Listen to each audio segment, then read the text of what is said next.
Oh, here we You like the go. countdown? I'm I telling you, the do. countdown works. The countdown was good, man. I'm like ready to run through a wall right now just because you were counting me down. It's Yeah. like the start of a track meet. 3, 2, 1, bang, and you're off. Um, okay, let's jump into it. What's up, everybody? Welcome back to another episode of the Designated Players Podcast. We are here with episode 5, deep dive episode 3. We will go through these teams on the board. We're not going to waste too much time going into how we do this. Why? Because we've done this twice already in the last 2 episodes, so you should kind of know what we're going through. Not so deep dives. Episode 5, Montreal, Atlanta, Dallas, FCC, SKC, Toronto, and Houston. I was going to try and draw a little wooden spoon next to FCC because I feel like that's just a part of their name now because of them being really bad. But maybe they'll be good this year. Who knows? Now, before we jump into what we're doing, we go into Scarf of the Week. But before we even jump into Scarf of the Week, we need to all yell at Connor because we both have one. We have one scarf, both of us in our possession, that is the exact same. And we talked about, why is my name 1104, boy? Because you're late. I hate you. We talked about matching this scarf for this exact episode, and Connor forgot his.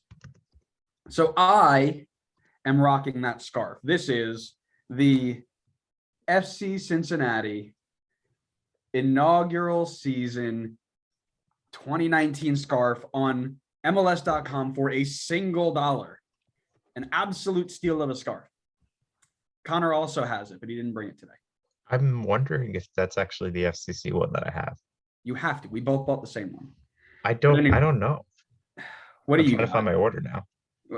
What do you got? Well, all right. I know you're upset about that, but I did bring your other favorite team. So the pride of Texas. Tejas.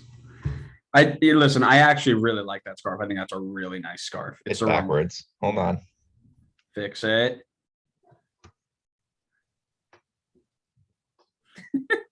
Here we go. I think it's a really nice one. I enjoy that a lot. So all right. We're gonna jump right into this because we went a little long last time, and we're gonna try and not do that this time. CF Montreal.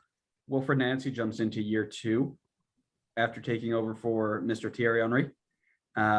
Finishing 10th in the East last year with 46 points, 2 points off of the playoff spot behind the greatest team of all time, New York Red Bull.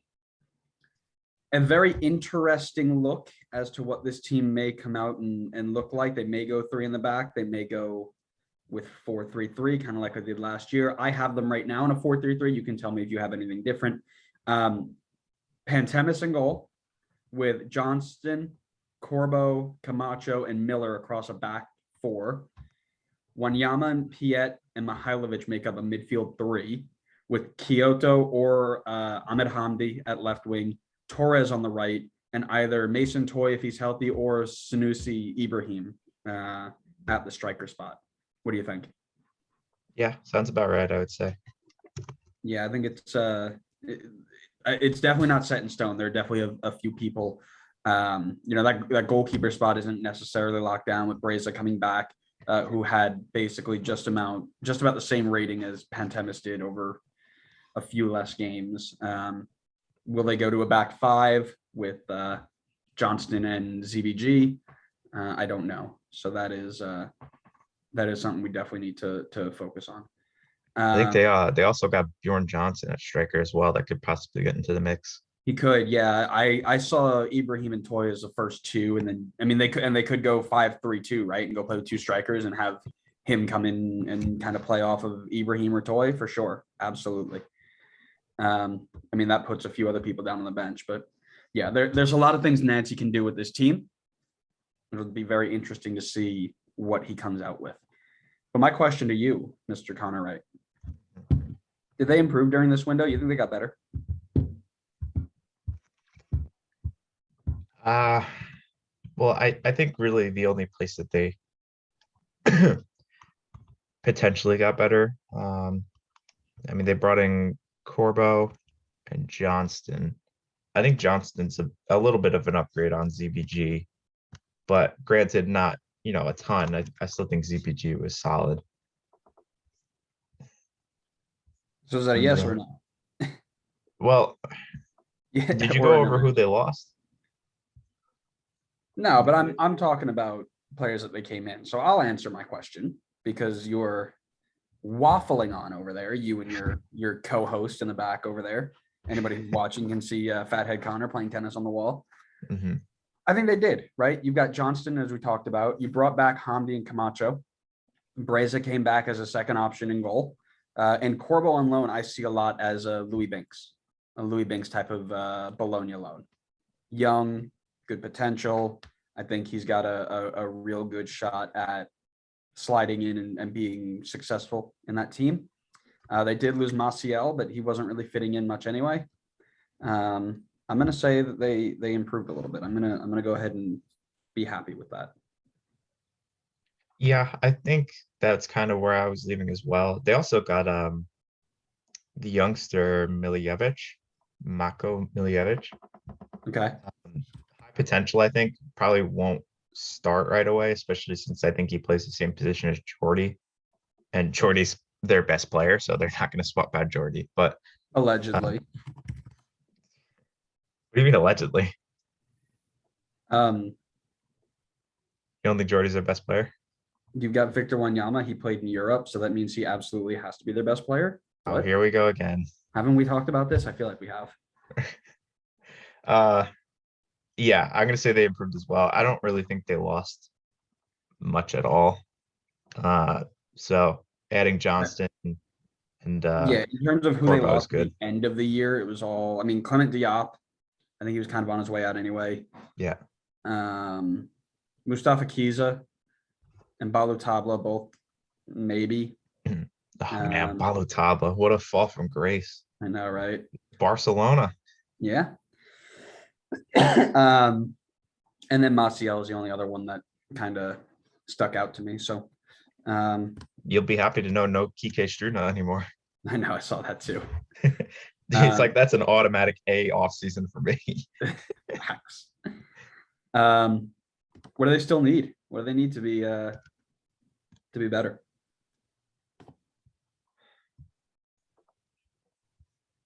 I would say it's a little bit tough because I think they're pretty well-rounded on most of the field. I mean, you have Victor Wanyama is more of a defensive midfielder, Jordy, who's fantastic going forward in the mid. I think Kyoto is very underrated in this league as a forward. I think he's great on the wings for them. I'd say maybe they could get a little bit better at striker. I mean, why not? If you have a DP spot available, just go bring in a big name. Go get your Didier Drogba again. I think that would just really round it off. I mean, the guys that they have there right now, by no means are they bad. They can listen, Adam. I'm talking about Mason Toito. He is not bad, I promise. But I think they could just possibly go get someone massive there and then just really like solidify this team's chances at making a playoff run. But otherwise, I feel like they're pretty strong all around. I mean, maybe could get slightly better at center back, but I don't know. They're pretty well rounded. For me, it was, I mean, left back depth right now. If you're not going to move Brogiard over, you've got Zorhan Basong or Kamal Miller. And I guess according to Transfer Market, Thor Kelson. Just a little bit of depth in case somebody goes down or international duty, whatever. Just to follow up on something you were mentioning before, I think somebody who might have a sneaky good year this year is Matthew Chonier. He got a good bit of time last year in Montreal's system. And I like the way he plays personally, just as a football fan, right? But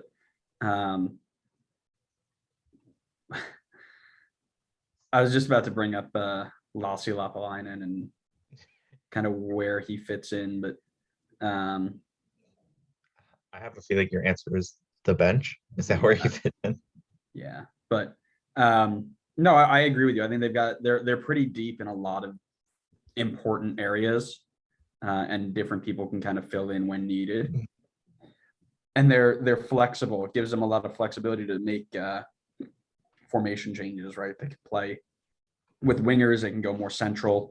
They just got to find the right combination, because if you keep, I'm pretty sure that you can look at anybody who's been successful and they have very rarely played 19 formations. They usually have the same formation, same starting 11, so they got to figure it out quick. Who's their best addition? It's tough between Johnston and Corbo for me. I'm a big Alistair Johnston fan, just like I know you are as well. The only thing holding me back is just the fact that ZBG was pretty solid to begin with. So Johnston, he's an improvement, but like only to some point. So I kind of want to go Corbo here, just because I feel like he's the replacement for, I guess, Kike Struna, which I would say is a pretty good upgrade. So I'll go Corbo in this case, especially since I feel like there's good odds that you'll go Alistair Johnston here. Yeah, I stayed away from Corbo simply for the fact that while I feel he'll be Louis Binks-esque, I don't know that he'll be Louis Binks-esque. So while I enjoyed the idea of having another Louis Binks back there with Camacho and seeing some good play out of him, I went with Johnston simply because of, all the stuff that we've been talking about over the last couple of weeks. Yeah, I think that's fair. In terms of their biggest loss, I know we went through all this. I thought Maciel had a little bit of potential when we were watching him early in 2020, 2021, but he never really just found a way to make it work. And they don't really have a direct replacement yet in terms of people that they brought in. So that one, I mean, you've got Nathan Saliba, I believe, is a homegrown player. Apologies, Montreal fans, I don't know exactly. No, he didn't get any time. Oh, no, he didn't. I'm trying to remember where I know that name from, but haven't really replaced him yet. So, but again, like we were talking about before, they haven't really lost too many people. So, yeah, it's just kind of a tough one exactly to say who their biggest loss is. I mean, I guess maybe I could say Diop, even though I know that obviously he was kind of on the way out already, seeing how he wasn't really getting the game time. But I still think Diop was super. I think he was good enough that he could challenge Pantemis for, or whoever's in goal for the starting spot. So again, they didn't really lose much, so it's hard to say exactly who their biggest loss is. For sure. Yeah, no, I get that. All right. Let me know who you're watching. I am going to watch. I'll watch Corbo. So you mentioned it before. Has the potential to maybe be a Louis Binks type center back for this team. So I think that would be there's definitely a lot of uncertainty when it comes to what he's going to bring to the table, because we haven't really obviously seen him in the league, and bringing in guys from outside of the league can really be hit or miss. So let's see if Corbo is a hit for them, and he starts to succeed, maybe carries them into that playoff picture, or if he flops and now that becomes a weak position for Montreal. Yeah, no, I agree. I think the person I'm going to watch most is Sanusi Ibrahim.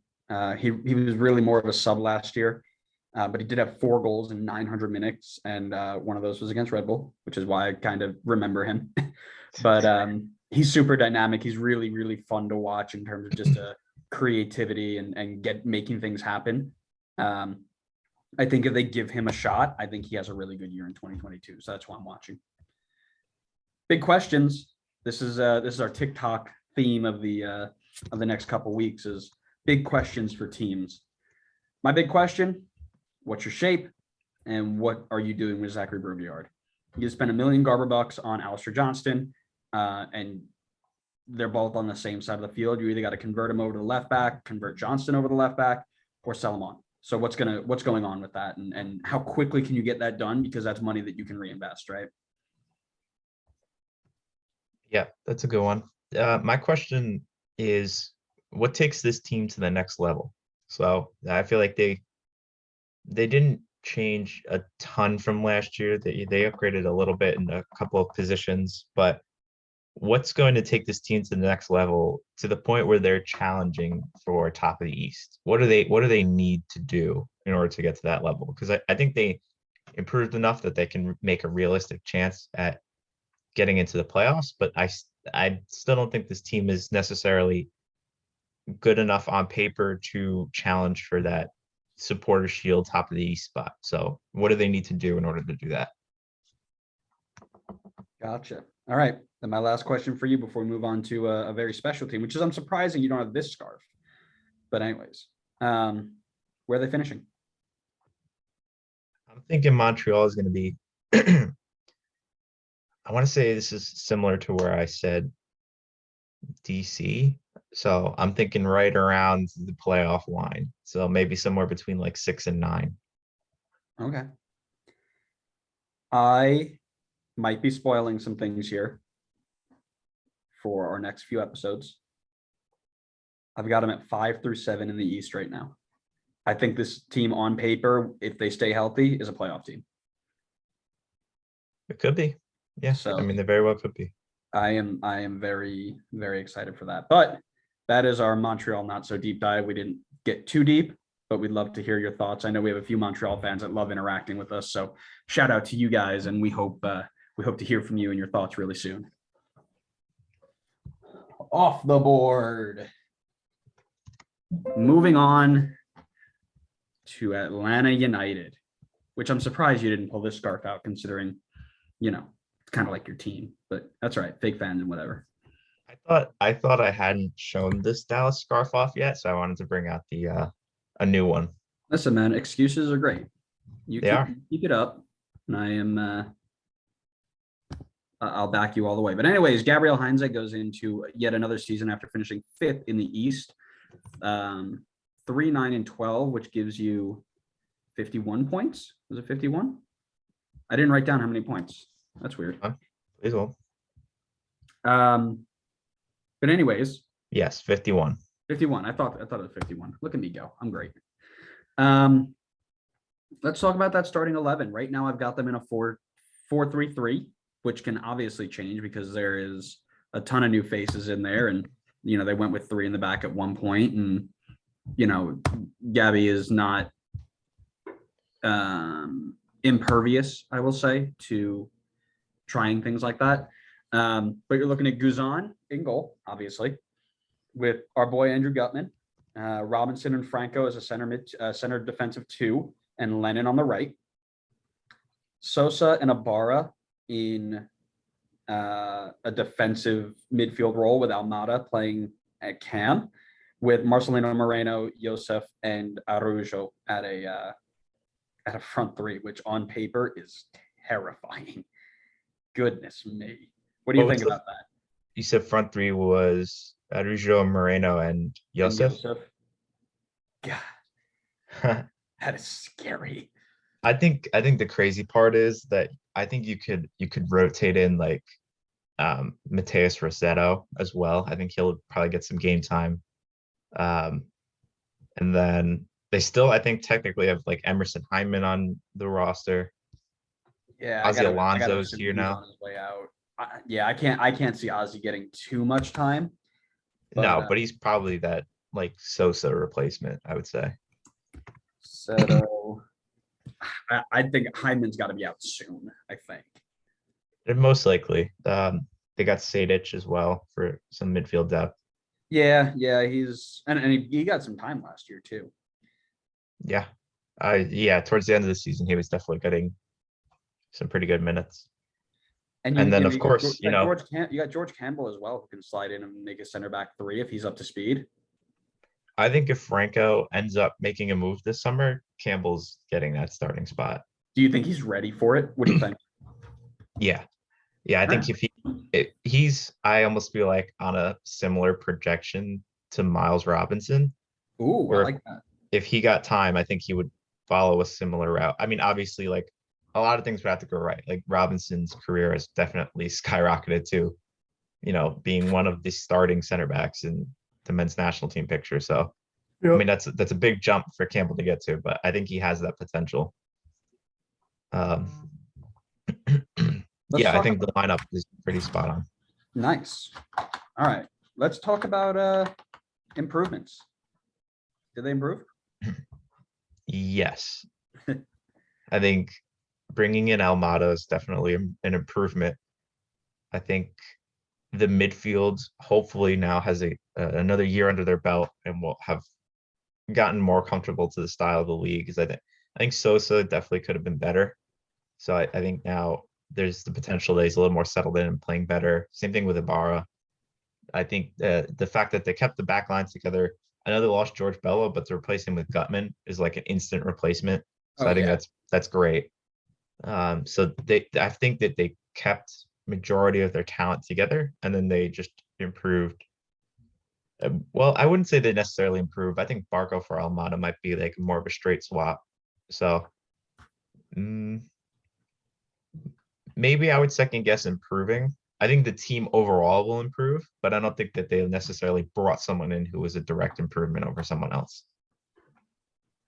I took these notes before Almada became official, and all it says is as soon as Almada walks through the door, yes. Now there are questions that are going to be asked later on in this segment about who he is and what they're going to get out of him, but yeah, right. That is that's massive. That's a massive signing. I think they are now 3 of the top 5, or maybe 4 of the top 5 signings in league history. Atlanta. I think it was 4. Yeah. Talk about paying for all your success. What? Red Bull fans crying because they don't spend any money. Go look at that list and tell me how many Jorgensens are on there. There's a lot of them. I'm gonna say you could have gotten 6 Jorgensens with this Almada deal. Probably 7, closer to 7. It's a lot of Jorgensens. What's that? That's a lot of Jorgensens. It is. You could have gotten a lot of Jorgensens for that. Could almost field an entire 11 of Jorgensens. One day.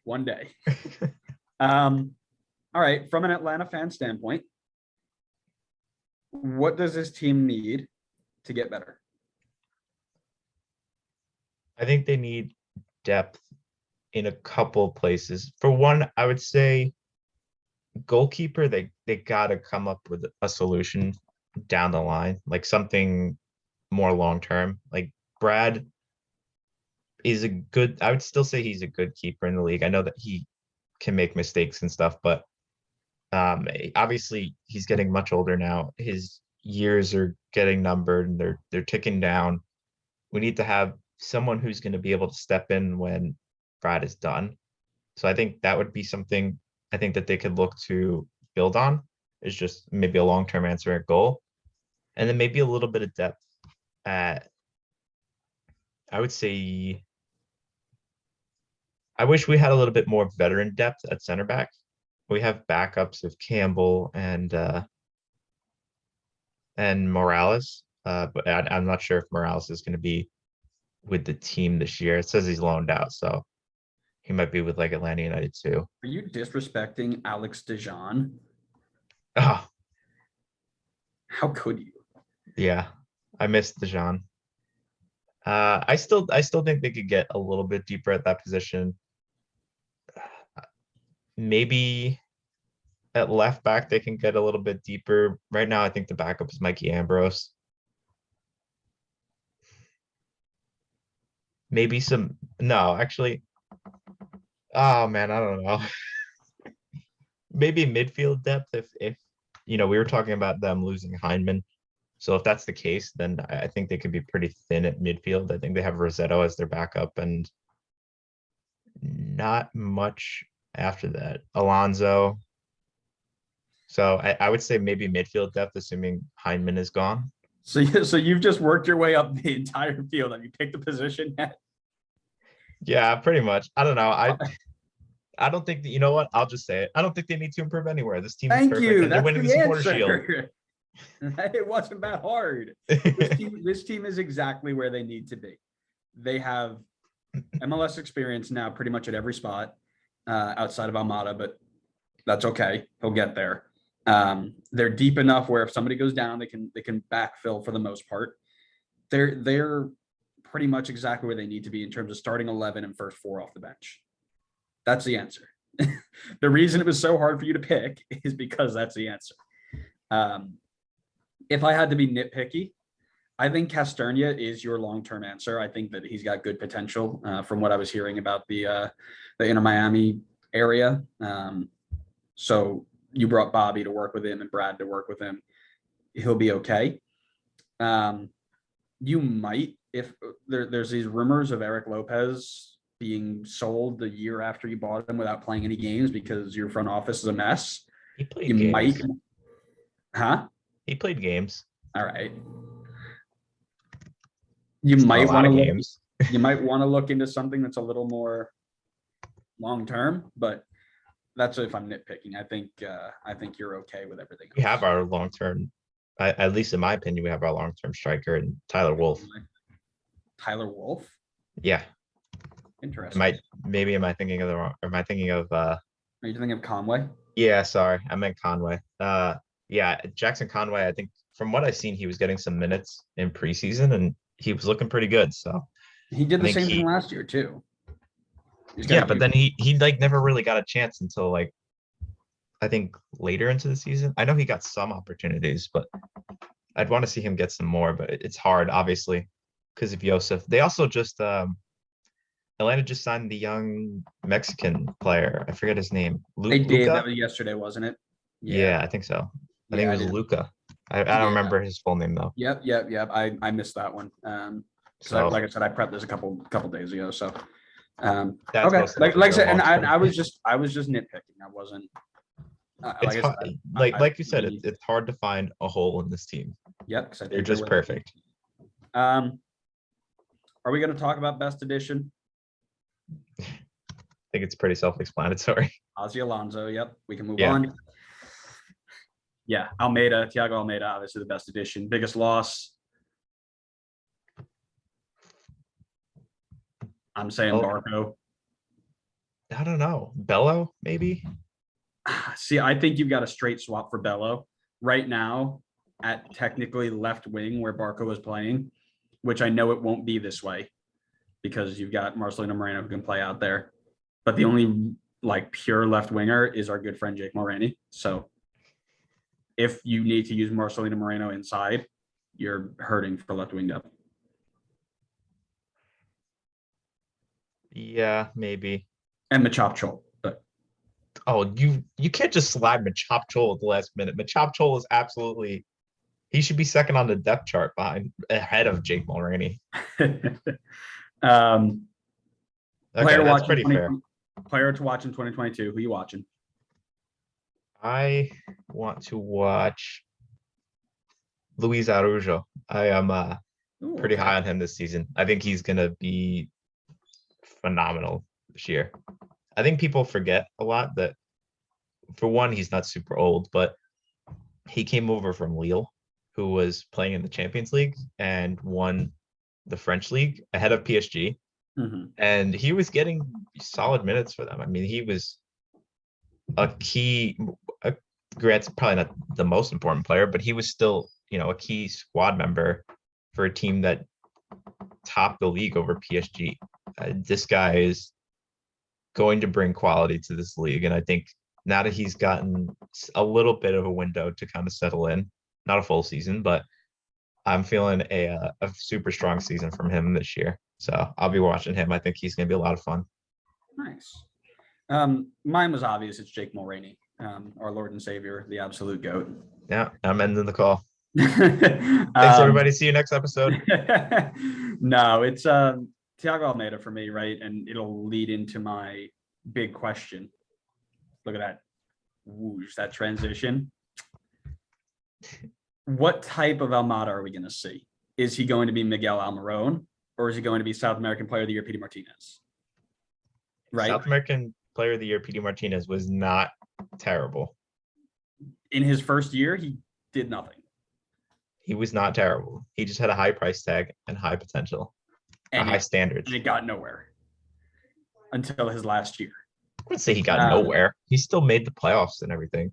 Oh my God, so does everybody else. You need to Zlatan try to didn't. not make the playoffs. Zlatan didn't make the playoffs. Zlatan's not good. Zlatan is not as good as Alec Moyle. We've been through this. They don't even play the same position. Doesn't matter. You should have said he's not as good as Ryan Hollingshead. All right. But that's going to determine Atlanta's success this year because I feel like they're going to lean heavily on Almada, and if he needs to get up to speed quickly. What's your question? My question is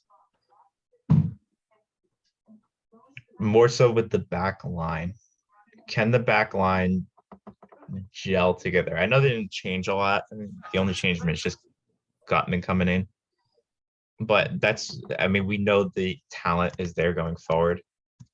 And they're going to score goals. Like, that's not a question. There's just, regardless of whether or not everybody's clicking and there's full chemistry, like there's just too much talent on this field to not score goals.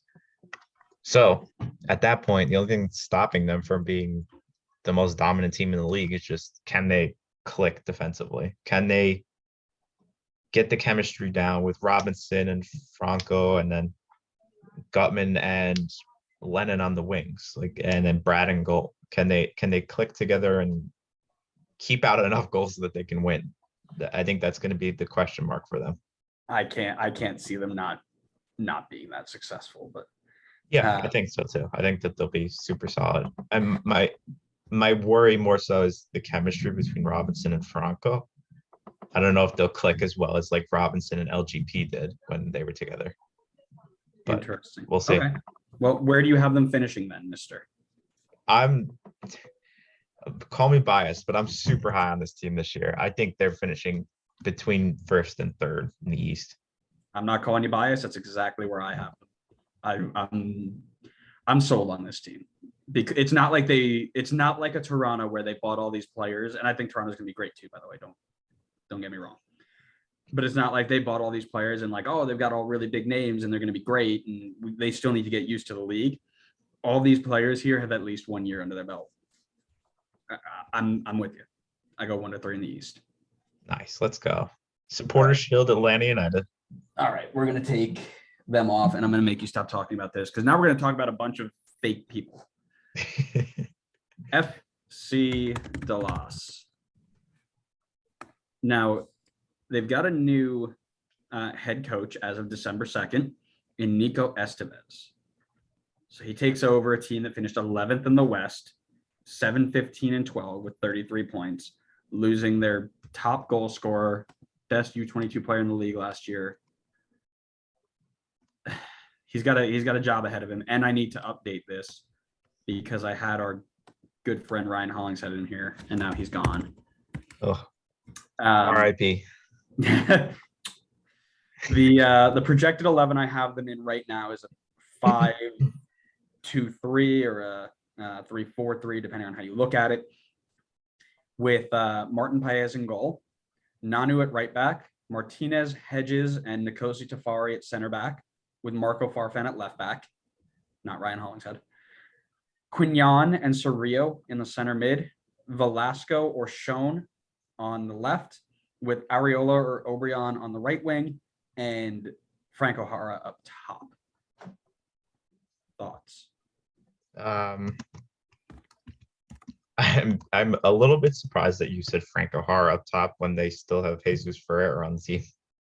You know what? I missed that. Yeah. Because Jesus Ferreira is listed as an attacking midfielder, and I was just looking at strikers. But yeah, Jesus Ferreira is going to be starting up top. I have to assume. If he doesn't, something has gone wrong. I would assume as well. Who did you? Yeah. Sorry, I missed it. Who'd you say was that right back again? Nanu. They signed Nanu from Porto. From Porto. Yep. Okay. Yeah. So you've got oodles and oodles and oodles of winger ability right now. They're going to have to get the most out of them. I'm just shocked at how deep they are I on their way. know, right? That's It's what I was just thinking too. like I'm speechless. Like literally, I have nothing to say. I'm genuinely speechless at just the pure ability they have on that wing. But we'll go into that in a little bit. Did they improve, Connor? Do you think they got better? Yes, absolutely. I think they got better. 100%. Yeah. Areola, Valesco, Paez, Nanu, all great additions. And they only lost Pepe, which is a big loss, but Ferreira obviously signing to the DP contract is they've got a bit of faith in there. Not to mention they got great money for Pepe. They did, and obviously the Hollingshead loss hurts everybody, especially Adam. But Hurts the soul. Immediately replaced with Farfan, right? So, players that they still need to get better.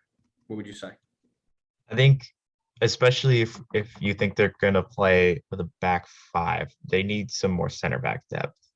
I think their starters are good, but from looking through this list, it seems like they're pretty thin there. If one of these guys goes down, you may have to change the formation. Yep, I agree there. I also said striker depth because you've got Ferreira, who's probably gone within a year, and Hara, who basically was the only reason Pepe didn't go for 100 million because he took half of his game time away. They're the only two you got. So you might want to start getting some help in there. But listen, I'm all for a Paul Arriola striker debut. Like, oh, absolutely. And I mean, they sold one of their strikers in Hollingshead, so someone else needs to fill that role. I think Velasco can probably play up there too, just based off of pure ability, but you might want somebody who's just truly up there. Best addition was Velasco, right? Unless you have any other thoughts. I mean, actually, they had a whole bunch of additions, so you might have a different idea. If you go Velasco, I'm thinking Paul Arriola here. I know they paid a lot of money for him, but I think Paul, as much as we like to meme on him sometimes when he gets into the men's national team picture, he's a very good player in this league, and he will work hard for the team and definitely has quality. So I think, in terms of him being able to provide offensively as well as tracking back and playing defense, I think he will be a good boost to this team. Yeah, I'm about it. I think his days at right back are over. I hope so. Me too. But listen, this is the first time that they've had two wingers who are both people we know. So that's exciting. Biggest loss, Papai.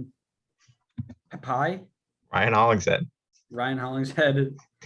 I'll say Papai. You say Ryan Hollingshead. Adam is crying too hard to even say anything. So no, probably Pepe, honestly. Yeah.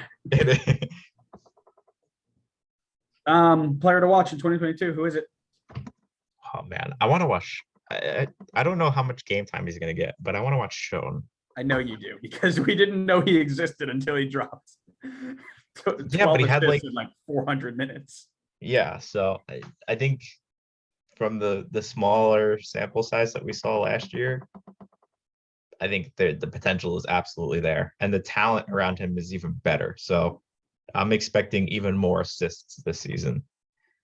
Yeah, I mean, the other thing about that is Velasco plays in the same spot. So unless they're going to move him around and try and play him as a pure striker and let Schoen play on the wing, whatever, he's going to get bumped, which is wild.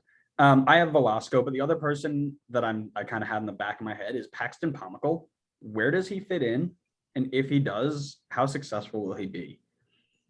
Because you're basically going to, I mean, again, MLS 4.0, right? If we go into a 5-back formation here, and let's say you drop Edwin Cerrillo for Pomykal, you're going to go and attack with 5 players and just really 7 players, right? Because you're going to leave your 3 center backs back. Your wing backs are going to go high. Maybe you'll leave Quignon to fall in. So maybe you attack with 6, right? But you're going to attack with Pomykal, Velasco or Schoen, Arriola, Ferreira. You're just going to throw everything at them, and then you're going to leave your back 4 or 5 just kind of sitting there. So does he fit in? What are they going to do with him if he doesn't? Is he going to be able to revive his men's national team status? Things to watch for Paxton. Okay, big question time. What do you got? Well, you just stole mine, so like you might as well just skip over me. Yeah, my question was, what are they going to do with Paxton? So I'd want to say I'm sorry, but you're the one who woke up and chose violence today. So that's all right. I appreciate you throwing the violence right back. So yeah, you want to know about Paxton. I also want to know about Paxton. But the other one I've got is, what is Mr. Estevez going to do to get this team back to competing for the playoffs instead of just being a money machine?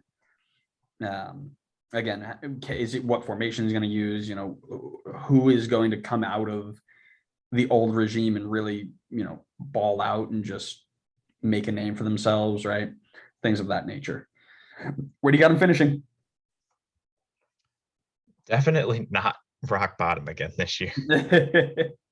I Hey, think they weren't rock bottom. yeah, that's true. They had Austin and Houston below them. I think they will definitely improve. Probably going to be, I think their ceiling for me is probably around lower playoff position. But I want to say around the same range that I had with Montreal. So I'm thinking maybe like 6th or 7th is their highest in the playoffs, and then I could see them dropping to like, yeah, I'll say 6 through 9 again. Around that playoff picture. I have them 5 through 7. Am I spoiling things? Maybe. But I'm excited for this team because it's MLS 4.0 and goals don't matter, or goals against don't matter. Yeah, it's all about scoring, and they're going to score 900 goals, and we're going to be great. That's every team this year. I know, but they can do it. All right. Moving on to the perennial wooden spoon of the league. Woohoo! FCC. FCC. FCC. They just recently lost their only fan. I know. No, I will not take it away from the FCC. When I went to the game against Red Bull away, they were awful, but those guys showed up. Their supporter section was great. The area around the supporter section, I mean, they do not care how bad they are. They love this team. So I will not take away. They deserve so much better. They really do. That's what I said when I was over there. I go, this team, this support group deserves a team that should win. Is this team going to win? No. Also, erase Dallas off the board. Say please. No. There's only violence today. No. No manners. Right to my veins. Chris Albright takes over a team that finished bottom of the East for the 4th year in a row, or not the 4th year in a row, but 3 out of the first 4 years that they've been here. There was a year they didn't finish bottom. I thought they finished like second bottom. When? I'll look it up, but 4 wins, 22 losses, and 8 draws to get them 20 points in the league. They are sorry to cut you off. They are 3 for 3 on finishing at the bottom. They've been in the league 4 years. Nope. 2019, 2020, 2021. Oh, you're kidding. This is gonna be year 4. Yep. Oh no, you know what it was? It was 4 wins in 2019, 6 wins in 2020, and then 4 wins in 2021. That's what it was. There was a year they didn't have 4. They didn't lose 4 wins. You got it flipped again.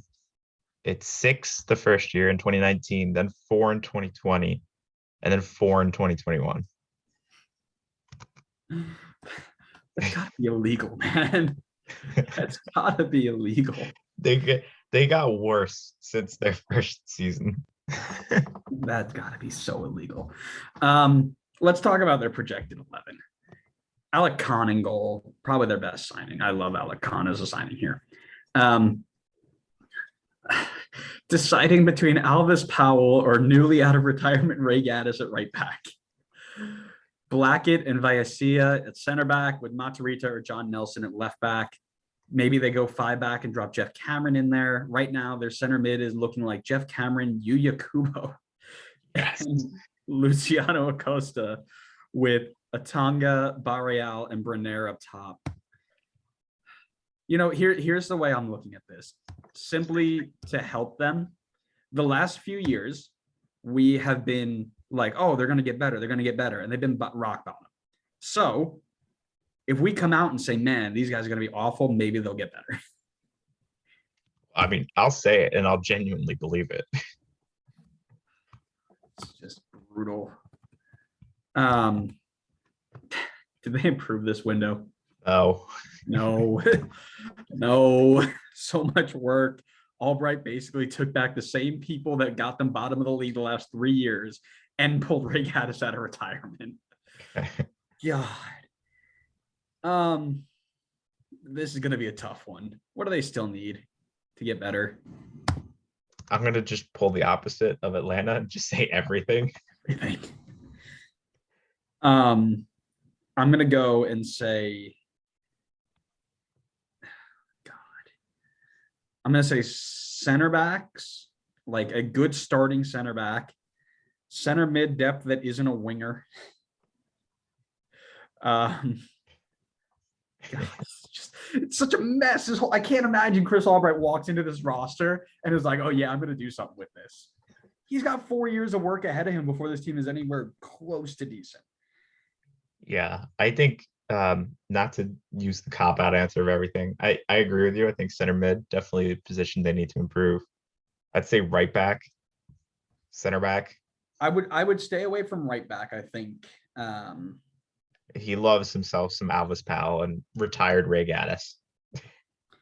Zico Bailey might be one to watch. That's what I would say. You didn't even mention him. I know, because I don't think that they're smart enough to play. I don't, because they brought in 2 right backs ahead of him. But I think that he could be somebody to watch. Unless we're about to see the next generation of Chris Armas, and we're gonna see Alvis Powell on the right wing. I will rage quit the season. I don't know how, but I will rage quit the season. All right. Who is their best addition? I have to pick one. Yes, you do. But here, I'll give you a hint. It wasn't Nick Hagland. No, I'm not gonna pick Nick Hagland. There are a few. I'm between Alec Khan and Dominic Baji. Yeah, that's what I was between. Because I think Baji quietly put up good numbers last season. So I think, the potential is there. He's not going to start though. So I'll go Khan. I'm not as high on Khan as you are, obviously, but I still think he's obviously an improvement over Vermeer and Teton. So here's what I'll say. Alec Khan's going to lead the league in saves this year. Not because he's great, but because he's going to see 400 shots this year. Yeah. Yes, obviously a massive upgrade, but I think he will be a good starting point for a rebuild. He's been waiting for a starting position for a couple years now. He's deserved it, and now he's got it. I feel bad that it has to be here, but he got it. Do we talk about a biggest loss? Can you be bottom of the bottom of the league the last 3 years and not have a bad loss? I have Tom Pedersen, because they're low on center back depth, but even that's not awful. No, that's definitely not too bad for them. I guess, man, honestly, I don't know. I can't even think of other people that they lost. I'm trying to look it up, but transfer market is down. Transfer market's not down. I'm on it right now. Well, it's down for me. All right, I'll give you a list. Florian Velo, Caleb Stanko, Michael Vanderwerf, Ben Lunt, Cody Cropper, Jonas Fjelberg, who I didn't know existed, Pedersen, Cody Cropper, Oh, okay. Flanagan. I found the list. I'm missing me some CMD on. You've got Makocho and Joe Gao as well, who are no longer there. And I'm not picking someone from that group. They really none of those losses really hurt the team. I feel like so you're gonna say NA. yeah, not applicable. All right. All right. Who are you watching in 2022? You Um, cannot say nobody from this team. You have to pick one. I'll say Brenner. Yeah, me I too. think he needs. I don't want to blame him because the team around him is horrible. So I'm not gonna like be like, oh, he needs to do a better job because like he's not getting a lot of help. But I want to see if he can start to move towards that potential that we were all super excited about.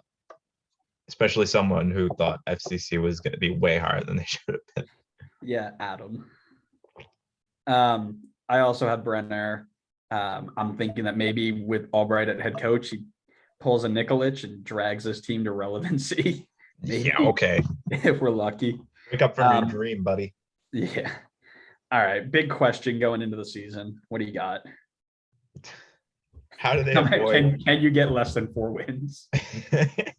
How do you avoid finishing last in the East again with the talent that is on paper at the moment? I honestly like I don't know how he's gonna do it, but that's my question. That's for him to answer. Mine is, has Chris Albright been set up for failure? I have the answer for you. Yes. Yeah. Is he ready to take on the challenge? Maybe, but has he been set up for failure? Absolutely. If they can him halfway through the year for not being able to do this job, that whole board needs to go. I don't think they're going to can him. I think he gets the full season no matter what. I think the expectations are low enough that he can. Yeah. All right. Where do you have him finishing? And you can't say number one. Believe it or not, I won't say number one. I genuinely think like 90% chance they finish 14th and like 10% chance everything goes right and they finish 13th. So I'm saying 13th or 14th. Man, I got him 12 through 14, but in parentheses, I have or whatever the last place is. Yeah, exactly. Maybe they'll finish 13th if a team accidentally like just disqualifies They themselves. forfeit 4 games because all their players couldn't get off the plane in time. Yeah. Oh, this is gonna be a long year. I feel so bad for the FCC fans. Like Bro, I I'm hate. telling you, they are one of the best fan bases in the league. I know. I hate to slander your team, but they just so deserve it. Like I was so shocked when I watched that fan base turn out the way it did for a team that had 3 wins all year. Unbelievable. But because I can't deal with these guys anymore, they're off the list. We move into SKC. Peter Vermees goes into year like 400 and is taking his team that finished 3rd in the West with 17 wins, 10 ties, 7 losses, I think. No, 10 losses, 7 ties, 58 points. Talking about a projected 11. Tim Melia in goal. Our good friend Graham Zusi playing right back.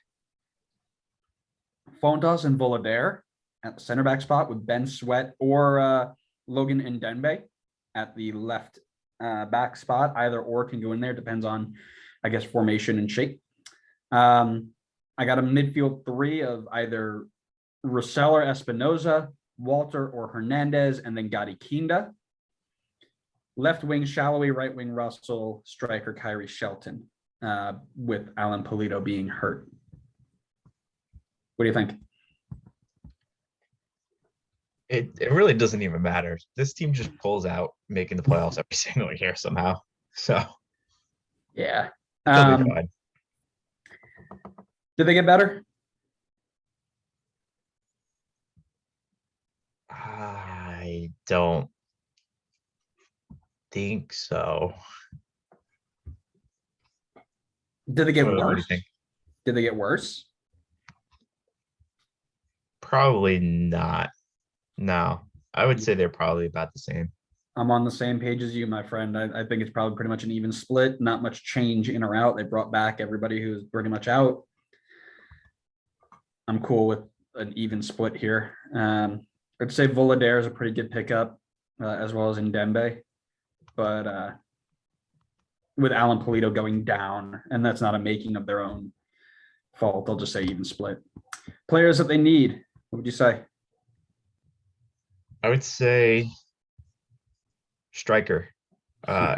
Polito out for the season is brutal. That sucks. I mean, that big time sucks. He was supposed to be their Big big time suck. striker. Big He has not panned out. I mean, granted, I think it's mainly been injuries that's been halting him, but he just has not panned out in the slightest. Yep. So I can't feel like super comfortable if I'm an SKC fan having Kyrie Shelton as my striker for the season. So I'm gonna say, yeah, they need to improve the striker spot. I agree. I got that as well.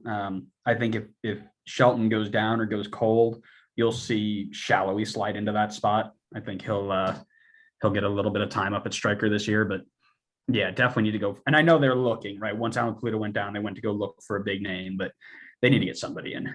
Yeah, agreed. Best edition, who you got? I'm gonna say Logan Ndembe. I think they didn't really bring in like a super crop of players, I would say. I mean, it looks like they brought in a good number of people, but I think left back is a position that they could get better at. So I think signing him to play there is it's good. I know they signed Ben Sweat as well. I think I would almost think help in helping him transition to the league, because obviously Ben Sweat is super experienced in this league. So I just think the potential there is the potential is there to be definitely a strong signing for them. And I don't know, maybe bring back the my memories of SKC left backs is I think Sinovic Yep. or Jimmy Madronda, but I don't remember if Jimmy played on the right. No, he played on the left. Yeah, I just remember the fantasy points. Yeah, that sounds about right. I got Volader. I'm a big fan of this move. I think it's going to be tough to replace the number 5 center back in the league last year and Roberto Puncec, but I think he'll slide in and do a good job. He's young. He's got good potential. I think he'll be successful. I like that move. Biggest loss for me, Luis Martins at left back, and I think they've replaced him well. But I mean, he started pretty much every game last year, so that's a big loss for me. And you know, he provided a good bit of service to the attack and was pretty strong defensively. So I think they've replaced him well with Sweat and Dembe, but that's still a big loss. I'll go a little bit different. I'll say their biggest loss was Jalen Lindsay. I still can't wrap my head around this one. I think that was your Lindsay Lindsay was traded. Okay, I just wanted to make sure Yep. Lindsay wasn't picked up in like the expansion draft. And I'm like, No, the he big got loss traded. for them who had no control. Yeah, I mean it was written on paper that like he was the Graham Zusi replacement. Zusi's years are numbered. It's a little bit surprising to me that he is still going. I mean, I guess why not? He's still doing a job on the field. So Yep. yeah, but I mean Lindsay was set in stone to be the heir to the right back throne. And then they just got rid of him and re-signed Zusi.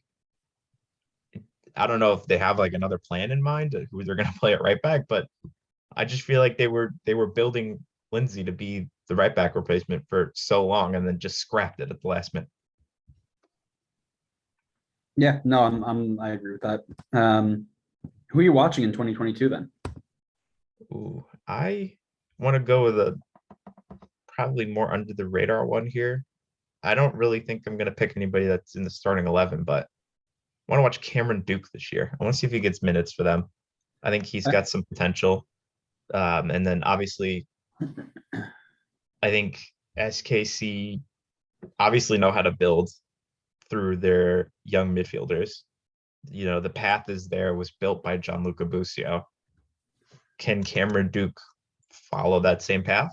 I think he has the potential to. So I want to see if he gets some good minutes this year and starts to build on that. Nice. I'm watching Daniel Shalhoub. It's a little bit obvious. However, he was snubbed from MLS Best 11 last year after being in the MVP race, which was criminal. But that jump from 2020 was insanity. Like, he had like 4 games all year in 2020, and then he was MLS MVP race. Was it a one-off? Is this who we're expecting year in and year out? It'll be interesting to see if he can keep that level in 2022. Sure. Just go ahead and choose violence and just take my question again. Go right ahead. You got to start looking at my screen, man. No, you're clearly looking at my screen. Go ahead, ask your question. Yeah, you just asked it for me. I'm not even going to say anything. What was it? Just for the clip. For the clip. What was it? My question is, was Shalhoub's performance last season a one-season wonder, or can he live up to the same standards that he has now set based on 2021? Because that's going to be key for them. I think himself and Johnny Russell really carried that team. I think it was like 29 goal contributions in some like all their games. Yeah, I mean, they carried this team last year, at least in terms of the attack. So right. If Shalhoub is not going to be up to the task again this year, Johnny Russell can't do it himself. It's just not possible. Even Zlatan couldn't do it himself. So yeah, big, heavy expectations on Shalhoub again this year, in my opinion. Okay. My biggest question: who is the Polito replacement, and when is he getting in? Because I don't think it's Kyrie. I mean, it's Kyrie Shelton for a little bit until it's not, right? So because I know they're looking at a lot of people. Who are they going to decide on, and when is he going to get in? So that'll be something to keep an eye on for the next couple of weeks. Where do you got him finishing? This one shouldn't be hard. It's the same thing every year. Yeah, I mean, they'll be in the top picture of the West. I would say I don't necessarily know if they are strong enough to top the West, but I still think they'll be like 2 through 4. I got 2 through 5. Yeah, I was thinking 2 through 5, maybe 2. So yeah, stop copying me. I didn't. I said 2 through 4. Stop copying me. Oh boy, here we go. All right. Lorenzo and CNFC. Chris Armas's individual creation. I think you mean Ted Lasso. That was great. That was great. I love that. To be fair, this was all Chris Armas's plan, right? Go in, ruin everything, get fired, bring in a great coach, have them spend money because like, oh no, we're bad. We need to spend money. Toronto FC is great again. Oh, don't also forget the step that he now gets to coach Cristiano Ronaldo. Yes, That's Chris Armas has a master plan, bigger brain than anybody can ever imagine. I just like what on earth are United doing? I mean, this man took Toronto, who was second in the East, and took them to the second, basically the worst team in the East, because FCC already had the last spot reserved. And now he gets rewarded by going to coach arguably the greatest player of all time. Are you kidding me? That's insane. It wasn't Man U who brought him in. They brought in Ralph, and Ralph brought him in because Red Bull. I would have blocked it if I was if I was higher up at the Man U team. I would block it. Just do like, man, you're a Chelsea fan. I don't know why you're worrying about this. Like they're bad. You're not. Because he's making a terrible impression on American coaches. Man, American coaches are always going to have bad impressions over there. You can hire Jesse Marsh and they can win the Premier League, and they'll still badmouth him for something. He doesn't eat beans in the morning. I don't know. They will always have something to complain about when an American does a good job or tries to change something about the way they play. Let's jump into it. We've been going for a long time. TFC. Bob Bradley steps in for year one at TFC after taking a team that finished 13th in the East, 6-18-10 with 28 points, trying to bring them back to relevancy. So what did he do? He went out and basically bought the world. Westberg in goal with Auro, Salcedo, Mavinga, and Lawrence in a back four. Osorio, his son, Michael Bradley, and Pozuelo in a midfield three. And on day one, it'll be Schaffelberg, Akinola if he's healthy, De Leon. Or in July, this Italian dude's going to come in and play on the left wing. Insigne? Insigne.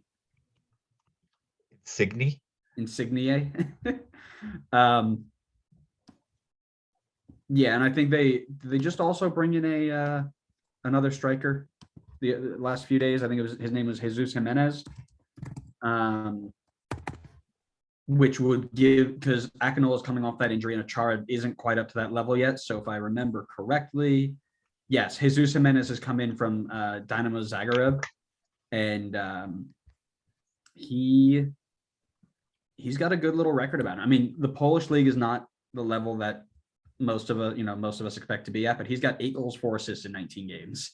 So the dude knows how to put the ball in the net. So they've got some depth. I'm going to ask a dumb question here. Did they get better? Yes. Okay, good. We both agree. Let's move on. What do they still need to get even better? I think they need defensive help still. Really? I know Salcedo, spoiler alert, as you say in your little transfer blurb, is a home run. I think that's fantastic business to bring him in a position that they desperately needed help in. But I still think that back line is super, as the youngins say, sus. I'm going to hang up right now. Yeah, no, I think the back line is it's a mess. In my opinion, it's still a mess. I know they brought in Salcedo. That's great. It's a great start. But I mean, this doesn't seem to be the same Kamar Lawrence that we saw at Red Bull. Mavinga, when he played, I get it, he was playing with Omar Gonzalez, but those two looked horrible together in the back line. And then Auro is, he's good, but he's not going to save this back line. And then in goal, whether it's Bono or Westberg, I mean, they're as we said, they're going MLS 4.0. Every game is going to be like 8-6, and I just think their defense is so bad they may be on the losing end of most of those 8-6s. That's wild. There is a very, very small part of me, and I won't tell you how small, so you can figure it out, that really hopes Salcedo comes in and is Rafa Marquez 2.0. It would just light up this light inside of me that somebody else brings in a really high level Mexican center back who has experience in Europe and in the Mexican league, and he just flops. I'm not telling you how big that part of me is, but you can guess. They definitely need a little bit of help in the back line. I'll give you that. I think Shane O'Neill's actually not a bad pickup. I'm not gonna. He's great as a depth signing, but I just don't think he's the starting quality center back that they need. Still need a little bit of center mid depth, right? You're right now resting on Michael Bradley and Jonathan Osorio with Nabella Kello, who is okay. I mean, he played a little bit last year, and I didn't think he was awful. But there is literally, you have a starting 3, an injured Ralph Priso who had ankle surgery, so he's probably out for a good little bit, and Nabella Kello. Not great. And you also need some winger depth. So I'm not super in love with having, obviously Insigne will be here, but your right winger, right mid combo is going to be either Marshall Ruddy, DeAndre Kerr, draft pick, or that's it. Because I don't. Well, they have doesn't Nelson play on the wing too? Jaden Nelson. We need to make a change here. De Leon isn't on this list. What do you mean he's not on the list? He's not on the team. I didn't even know you mentioned him. I had him at right wing in the starting 11. Clearly, you don't listen to me. No, I don't. I don't even know who you had in the left wing. Oh no, you said Schaffelberg. Mm-hmm. So All I'm right, so going then to who's on the right? I'm going to put Marshall Ruddy in there right now. That's the only one they got. I mean, you could slide Jimenez over to the left, and you could put. Why don't you play Jaden Nelson on the right? Why do you want to play Jaden Nelson so bad? I thought he already has experience. I thought they gave him like game time already. No. Yeah, so this team is a lot more of a mess than people let on. Oh yeah, yeah, absolutely. And I'm learning that very quickly. Jaden Nelson he's 67 appearances already for the first team. No, he doesn't. Well, all right, that's what Wikipedia says, but no shot. He got okay, 7 appearances at age 19. He would have needed to play every game of every season since being 17 years old. Let's check yourself before we have that conversation, sir. I will double check on another site because Wikipedia obviously isn't always the most reliable source. All right, so we're gonna fix this here.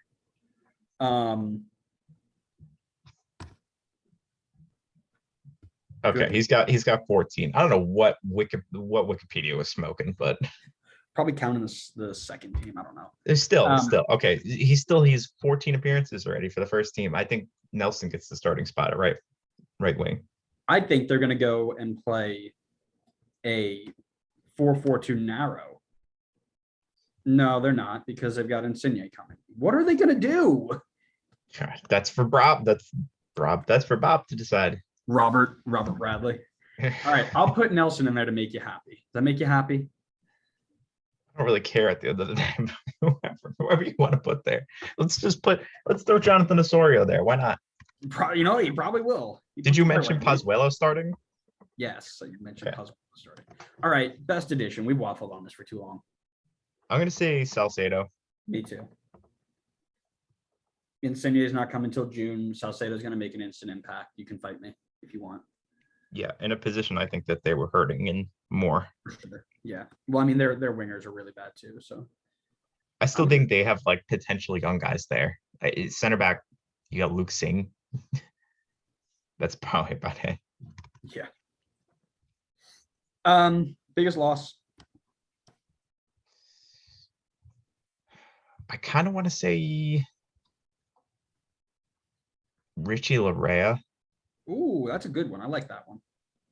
Yeah, I think he's obviously solid enough that he starts for the Canadian national team, but I get it because he was playing. Your fullback positions they were pretty deep when he was there because you had Auro and Kamar Lawrence as well, and I think Kamar was playing center back at some point. So I think that's when Larea was getting game time, but I think they'll feel the impact of missing him. So I'm gonna go Richie. Okay. I've got Marky Delgado. To go on too. Because they're so thin at center mid. And they haven't brought anybody in to replace him yet. On a side note, 3 of their top 5 performers last year and 5 of their top 10 all are out of the door right now. Who are the 3 of the top 5? Soteldo, Delgado, and Omar Gonzalez. Omar Gonzalez, get out of here. Yeah, I know. He scored 3 goals last year. Probably by accident. I know. He got to show up so he can go join Bruce Arena's team. This team has so much work to do. Player to watch. You go first. I'm going to say Pozuelo because he kind of only got a little bit of time last year to recover from the injury. And I'm very curious to see Pozuelo throughout the whole season because I think the start when Insigne is not here, he's the guy. He's their main attacking piece. I think he will have to ball out if Toronto want to get anything out of this team. But then when Insigne comes in, I kind of want to see what happens. Does Pozuelo kind of take more of a backseat, more of a playmaker role? Or does Pozuelo still continue to be the dominant piece? I don't know. I'm curious to see if he can even get back to that level following the injury. Mm-hmm. For me, it was Salcedo, and I kind of alluded to it already. Is he going to be Rafa Marquez? Is he going to come in and be a top 5 center back? I think it's going to be the latter. I think he's going to come in and just absolutely light the world on fire. But like I said, it wouldn't hurt me if he shows up and doesn't. My biggest question going into the season, how well are these big signings going to perform? And is it enough to make them a contender with the way that this team is already, we're poking holes through it as we just look at it. What about you? My question is, I'll go with the easy question here. What are we getting out of Insigne? I think the expectations are so high for him. I almost feel like a part of me is almost like it's impossible for him to live up to these expectations because people are just, I mean, people are already calling it like the best signing in MLS history. And it's like, he hasn't even stepped onto the field yet. David Beckham is forever and always the best signing in MLS history, and I will die on that hill. I believe it. At least, there was so much more than just what he did on the field for the league. So, yeah, exactly. I get it. All right. Where do you have them finishing? This might come as a hot take, but I don't see a super strong season from Toronto, at least not at the moment. This team is, I mean, as we were going through it, we just realized that this team is a mess. I think maybe this will end up being one of my hot takes, but I don't think this team makes the playoffs. Ooh, that's crazy. Maybe. I'll say 7 through 11. Wow. That's what I'm very curious to know what on this team gives you the thought process that they're going to be one of the top teams in the East. I mean, the East is strong.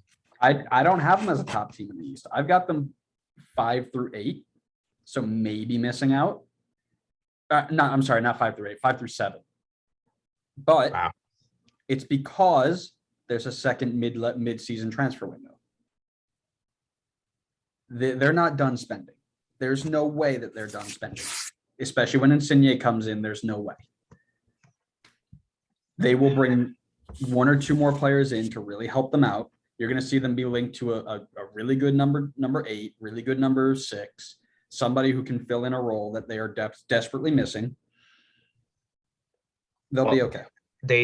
If they're going to do that, they have to buy down Salcedo. They're on 3 DPs at the moment, or Pozuelo. Why not go get a TAM? Why not go get a TAM number 8? You can, of course. That's what I think they're going to do. I don't think they're going to go break the bank, but they're going to go get some mid-level guys that are going to ease this roster out a little bit. I can't just rely on faith that they're going to make a move in the other transfer window. I'm going to go off of what caught you nothing, sir. If you were to rank that, like assuming they didn't make any moves in the next transfer window, where do you think they would finish? I'd probably say like 5 through 9. I'd put them on that bubble. You think this team on paper could get 5th in the league? I think Bob Bradley is a magician and works wonders with little to nothing. He couldn't at the end of last season. He missed the playoffs. He had little to nothing. Yeah, but he just chose not to. And I will. Yeah, that's what he chose. Yeah. All right, I'm moving on from this because we spent way too much time on Toronto trying to figure out what was going on. All right. Paulo Nagamura takes over the Houston Dynamo for season number 1 after finishing bottom of the West with 30 points, 6 wins, 12 ties, 16 losses. Not as much flip over or turnover rather as I would have expected from a team that just bottomed out the Western Conference. But here's what I have on paper for them. I've got them in a 5-back with Steve Clark in goal, Parker, Steres, and Hadebe as a center back 3, with Lundqvist and Lundqvist and Valentine left and right back. Actually, I'm sorry, I'm taking Lundqvist out. I wrote this before Zeka was confirmed. So with Zeka and Valentine on the wings.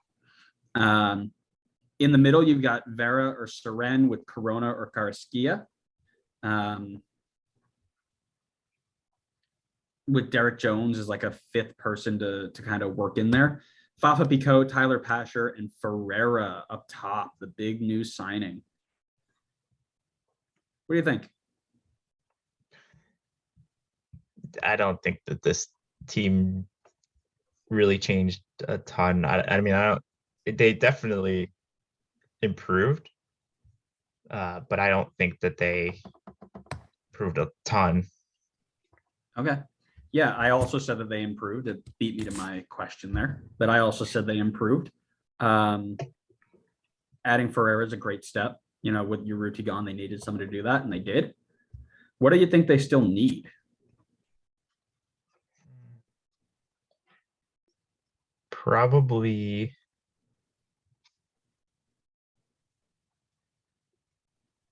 Yeah, I'm thinking. Oh man.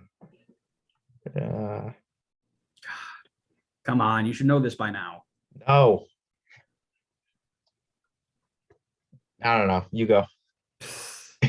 Well, my need was addressed a couple days ago because I prepped this about a week ago. I said that they needed somebody to make sure Adam Lundqvist never steps foot on a field again. And they did. They got Zeka, which is great. But yeah, I mean, your wingers are okay. Maybe a little young, but your wingers are going to be okay. Ferreira is going to be all right. That's pretty much all I would say was and you need some right back depth. All you got is Valentine there, and Zeka can probably switch over, but that's what I got.